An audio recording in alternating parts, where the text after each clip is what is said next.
আচ্ছা, তো কি করবা, আবার ক্যাটালগে প্রেস করবা। প্রেস করার পরে এই যে ফাংশন অ্যানালাইসিস এই বাটনটায় প্রেস করে এবার দেখো এখানে কি লেখা আছে, এই যে ডেরিভেটিভ, এখানে ওকেতে প্রেস করবা। তো ওকেতে প্রেস করলাম।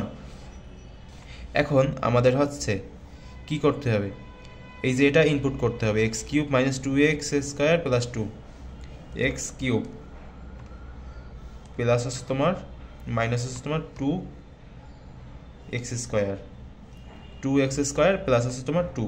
তো গেল, এখানে x এর মান দেওয়া আছে যে 2। তো এখন যদি আমি সমান প্রেস করি এটার উত্তর আসবে 4। ভালো কথা, খুবই সহজ নাকি? আচ্ছা, তো গেল। তো এরকমভাবে ডিফারেন্সিয়েশনগুলো করা যাবে। তো 4 নাম্বার গেল। এখন আমরা কয় নাম্বার দেখব? এখন আমরা দেখব হচ্ছে তোমার 5 নাম্বার, ধারার যোগফল।